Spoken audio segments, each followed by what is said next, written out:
வாழி பரகாலன் வாழி கலிகன்னி வாழி குறையலூர் வாழ்வேந்தன் வாழியரோ மாயோனை வாழ்வலியால் மந்திரங்கொள் மங்கையர்கோன் தூயோன் சுடர்மானவேல். ஆழ்வார்களுக்குள் கடைசியாக பிறந்த திருமங்கையாழ்வார் பகவானை தன்னுடைய வாளால் மிரட்டி திருமந்திரத்தின் உபதேசத்தை பெற்றார். அவருக்கு உபதேசிப்பதற்காகத்தான் வயலாளி மணவாளனும் பூர்ணவல்லி தாயாரும் நாடகமாடி திருமணக் கோலத்தோடு இரவு பொழுது ஒரு 12 மணி வேளையில் மூடுபல்லக்கில் வந்தார்கள். அவர்களிடத்தில் செல்வம் அனைத்தையும் பறித்தார் திருமங்கையாழ்வார். கடைசியில் அந்த மூட்டையை தூக்கப் போகும்பொழுது தூக்க முடியாமல் திகைக்க, அப்போது மந்திரத்தை சொல்லு, இல்லாவிட்டால் குத்தி விடுவேன் என்று மிரட்டினார் பகவானை. அப்போது பகவான் அவர் காதோரத்தில் திருமந்திரத்தை உபதேசித்து, அவர் உண்மையான தன்மை என்ன, இந்த ஜீவாத்மா பரமாத்மாவுக்கே அடிமை, அவனுக்கு கைங்கரியம் செய்வதுதான் நமக்கு தொழிலே தவிர மற்றபடி உலக இன்பத்தில் ஆழ்ந்திருப்பது இந்த ஜீவாத்மாவுக்கு சிறந்ததே அல்ல என்று புரிய வைத்தான். மிகுந்த அகங்காரத்தோடு அரசனாக கர்வத்தோடு கலியன் நீலன் என்று அழைக்கப்பட்ட ஆழ்வாரை நைச்சியத்தோடு மிகவும் பணிவோடு திருமங்கை ஆழ்வார் என்கிற பெயரையோடு கூடியவராக ஆக்கினார். அந்த அழகான சரித்திரம் நடந்த இடம் இந்த திருநகரிக்கு அருகிலேயேதான் திருமணம் கொல்லை என்கிற இடத்திலே நடந்தது. இன்றும் அந்த உற்சவம் எப்படி நடக்கிறது என்பதையெல்லாம் முன்பகுதியிலே நாம் பார்த்தோம். அந்த வேடுபரி உற்சவத்தில்தான் ஆழ்வார் திருமங்கையாழ்வாராக ஆனார். அந்த திருமங்கையாழ்வாருடைய மிக அற்புதமான விக்கிரகம் இந்த திருநகரி என்கிற திவ்யதேசத்திலே கோவிலுக்குள்ளேயே இருக்கும் சந்நிதியில் அமைந்துள்ளது. பெருமானை சேவிப்பதற்கு படிக்கட்டுகளை ஏற வேண்டும்னு சொன்னேன். நேர போனால் மேற்கு நோக்கி பகவான் இருக்கிறார். அருகிலே ஏவரிவன் சிலையான் அவரும் மேற்கு நோக்கி இருக்கிறார்னு பார்த்தோம். அந்த பெருமானுக்கு எதிர்த்தாற் போலே இவர் மேற்க பார்க்கிறார்னால் அதுக்கு எதிர்த்தாப்புல தெற்கே நோக்கி கொண்டுதான் திருமங்கையாழ்வாருடைய சந்நிதி இருக்கிறது. பகவானுக்கு பர்பெண்டிகுலர்னு சொல்றாளே, அவருக்கு நேர்வன் 90 டிகிரி தூரத்தில் தான் ஆழ்வார் இருக்கிறார். அவருடைய சந்நிதிக்கு போனோம் என்றால் மிக அழகான திருமேனி. எல்லா ஆழ்வார்கள் திருமேனிகளுக்குள்ளும் இந்த ஆழ்வாரை போல ஒரு அழகான திருமேனி எங்கேயுமே சேவிக்க முடியாது. ஆழ்வார் அருகிலே குமுதவல்லி நாச்சியார், மனைவியோடு வேற எந்த ஆழ்வாரை சேவிக்க முடியும்? இவரும் ஸ்ரீவைஷ்ணவர், மனைவியும் ஸ்ரீவைஷ்ணவ பெண். ஆழ்வார ஸ்ரீவைஷ்ணவரை ஆக்கினதே குமுதவல்லி நாச்சியாருடைய பெருமைதான். அப்ப 2 பேருமாக சேர்ந்து காட்சி அளிக்கிறார்கள். அவர்களோடு கூட சிந்தனைக்கு இனியான் என்று ஒரு சின்ன பெருமாள், திருமங்கையாழ்வாரே ஆராதனம் பண்ண பெருமாள் சிந்தனைக்கினியான் என்று பெயர். அவர் திருக்குறுங்குடியில் இருந்தார். என கடைசி காலத்தில் ஆழ்வார் மோட்சமடைந்தது திருக்குறுங்குடி என்கிற திவ்யதேசத்தில் தான். அங்கு இந்த பெருமாள் இருந்தார். அவர்களை எழுந்தருளப் பண்ணி கொண்டு வந்து இங்கேயே ஆழ்வாருக்கு அருகிலேயே எழுந்தருளப் பண்ணி இருக்கிறார்கள். அப்ப 3 பேர். முதல்ல சிந்தனைக்கினியான், இந்த பெயரே ஆழ்வார் சூட்டினது. மேல பாசுரம் பார்க்கிற போகிறோமே, என் சிந்தனைக்கு இனியாய் என்று இந்த ஊர் பெருமாளையே ஆழ்வார் அழைத்திருக்கிறார். அப்ப சின்ன பெருமாள் சிந்தனைக்கினியான் இருப்பார்.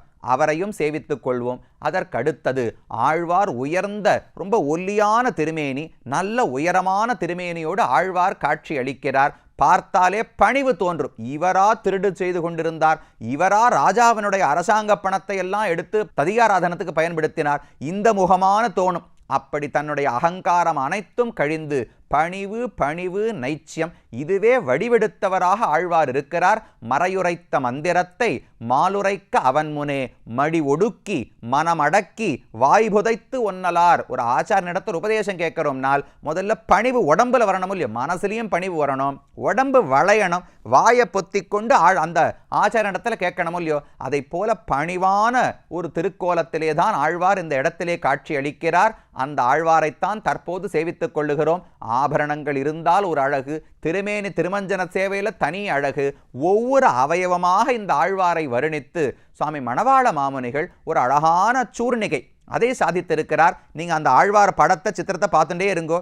அப்படியே அந்த சூர்ணிகையை சொல்றேன். ஒவ்வொரு அங்கமாக சேவித்தால் எவ்வளவு ரசிக்கலாம்னு தெரியும். அனைத்த வேலும் தொழுத கையும் அழுந்திய திருநாமமும், கையில வேல் அணைத்து கொண்டிருக்கிறார், கையில வேலை வச்சுருக்கார். தொழுத கைகூப்பி கொண்டு இருக்கிறார். அழுந்திய திருநாமம், நெத்தியில நல்லா திருநாமம் பதிந்து இருக்கு.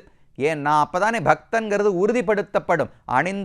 அழுந்திய திருநாமமும் ஓமென்ற வாயும், அஷ்டாட்சர மந்திரத்தை பெற்றபடியால் ஓம் என்று சொல்லக்கூடிய வாய், உயர்ந்த மூக்கும் குளிர்ந்த முகமும். பார்த்தாலே நமக்கு இருக்கிற கஷ்டமெல்லாம் மறந்து போயிடும். பகவானை பார்த்தோம்னா ஐயோ இவர் தண்டனை கொடுத்துருவாரோன்னு இன்னும் பயம் அதிகமாக போயிடும். ஆழ்வாரை பார்த்தோம்னா இருக்கிற பயமெல்லாம் நீங்கிவிடப் போகிறது.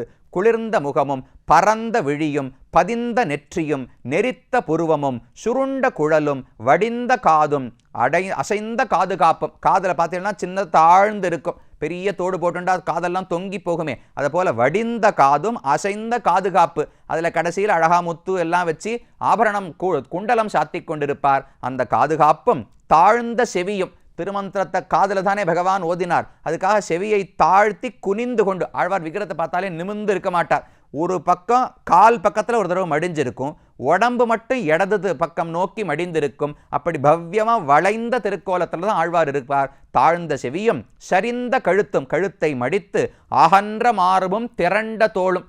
என்ன பண்ணாலும் இருக்கிற பலம் போகாதோ இல்லையோ, கலியன் மிடுக்கன் தானே. அகந்த மார்பு திறந்த தோளும் நெளித்த முதுகும். பின்னாடி பக்கம் வந்து சேவித்தா ரொம்ப அழகா இருக்கும்.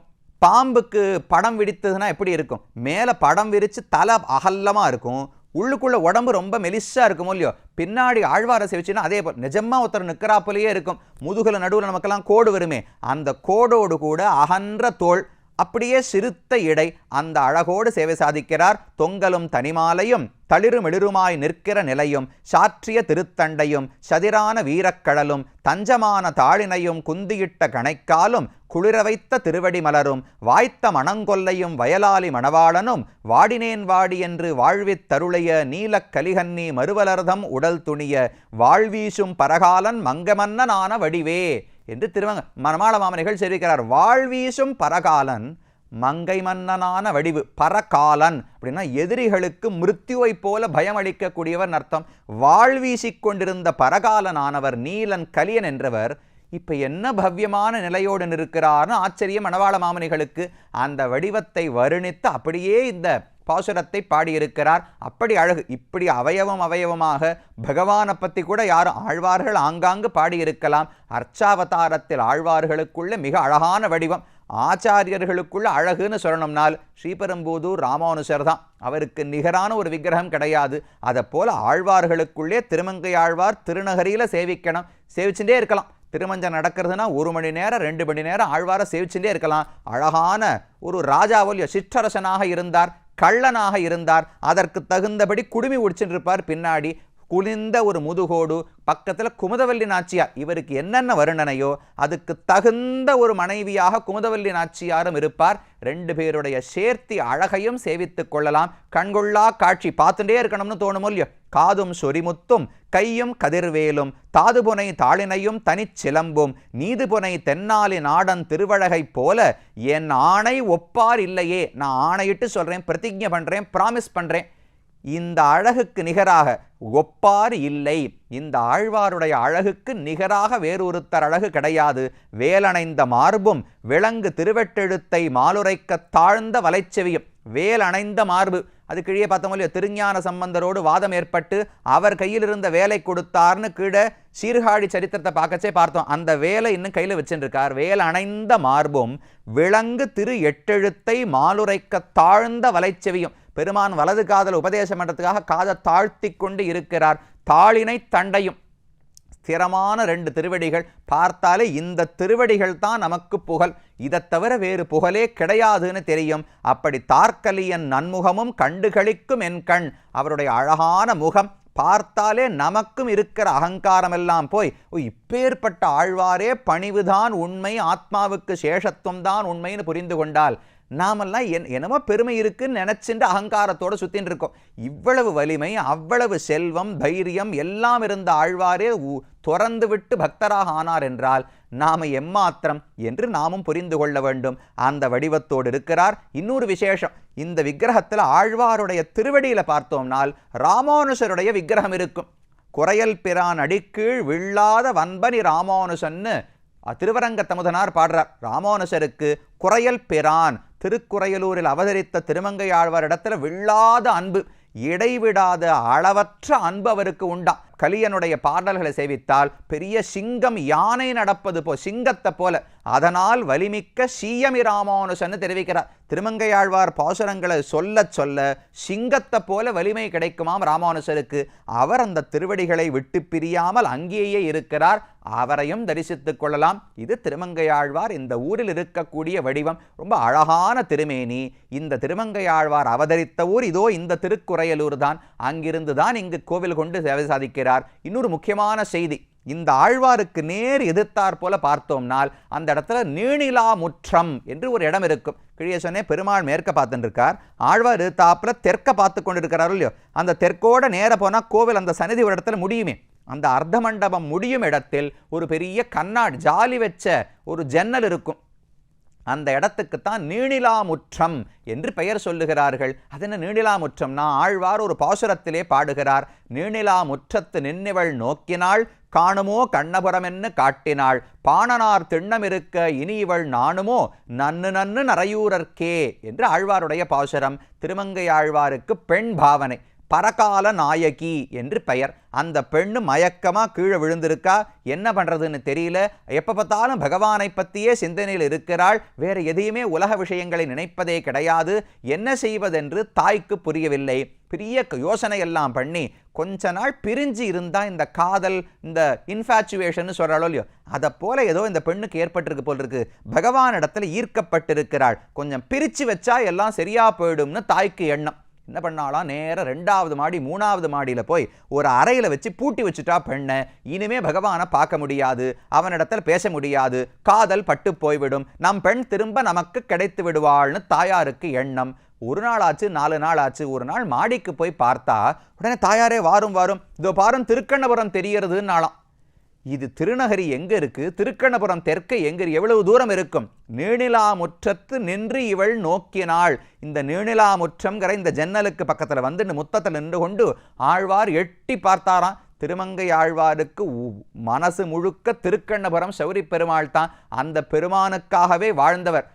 பாட வைத்த முக்கோட்டைன்னு பார்த்தோமோ இல்லையோ, இந்த ஆழ்வாரை பாட வைக்கணும்னா அந்த பெருமானை சேவிக்கணும். பெரிய திருமொழியிலே 8ஆம் பத்து முழுவதும் 100 பாசுரங்கள் இந்த பெருமானுக்காகவே சமர்ப்பித்தார். சிலையிலங்கு பொன்னாடி தென்படை தண்டு ஒன்சங்கம் என்கின்றாளால், வலையிலங்கு தோல் 4 மற்றவனுக்கு எற்றேகான் என்கின்றாளால், முலையிலங்கு பூம்பயலை முன்போட வன்போடு இருக்கின்றாளால், கலையிலங்கு மொழியாளர் கண்ணபுரத் தம்மானை கண்டாள்களோ, சிறுவரமுன் ஆசிரித்த சிலையன்னோ கைத்தலத்தது.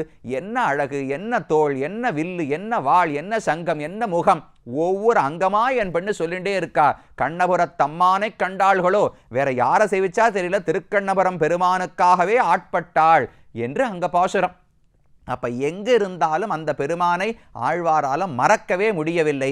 திருநகரியில மாடியிலிருந்து நீணிலாமுற்றத்திலிருந்து எட்டி பார்த்தாராம். பார்த்தா இவருக்கு மட்டும் திருக்கண்ணபுரம் கண்ணுக்கு தெரிகிறது. சாமி நமக்கெல்லாம் தெரியலையேன்னா, நமக்கு திருக்கண்ணபுரத்திலே இருந்தாலும் கோபுரம் கண்ணுக்கு படாது. அவருக்கு எங்க சீர்காழிக்கு பக்கத்தில் திருநகரிக்கு இருக்கிறவருக்கு இங்கிருந்து பார்த்தா திருக்கண்ணபுரம் கண்ணில் படுறதுனால் அர்ஜுனனை பற்றி சொல்லுவாளோ இல்லையோ, ஒரு அம்பு விடணும்னு பறவையை பார்த்தா கண்ணு மட்டும்தான் தெரிஞ்சது, வேற எதுவுமே தெரியலன்னு. ஆழ்வாருக்கு எங்கு இருந்தாலும் திருக்கண்ணபுரம் தான் தெரியறது. நமக்கு திருக்கண்ணபுரத்திலே இருந்தாலும் அந்த பெருமாள் கண்ணில் பட மாட்டேங்கிறார். உலக விஷயங்கள் தான் கண்ணில் படுகின்றன.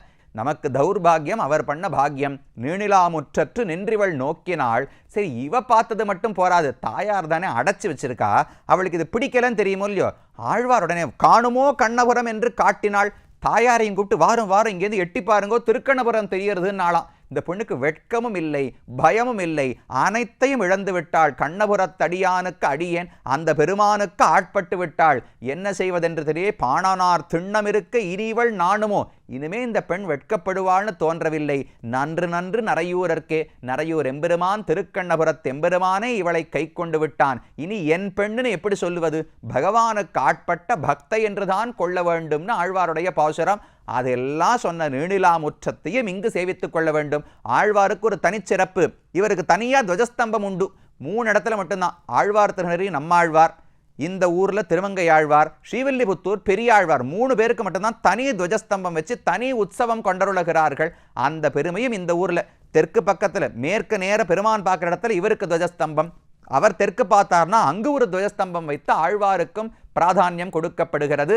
இது திருநகரியிலே ஆழ்வாருடைய சன்னிதானம். ஆழ்வாருடைய அழகென்னன்னு பார்த்தோம். இன்னும் ஒரு விஷயம் இருக்கே, இந்த ஊருக்கு இந்த ஆழ்வார் என்ன பாசுரம் பாடினார், யாரெல்லாம் மங்களாசாசனம் செய்தார்கள், இந்த திவ்யதேசத்துக்கு என்ன சிறப்பு சொன்னார்கள் என்பதை அடுத்த பகுதியிலே கடைசியாக பார்ப்போம்.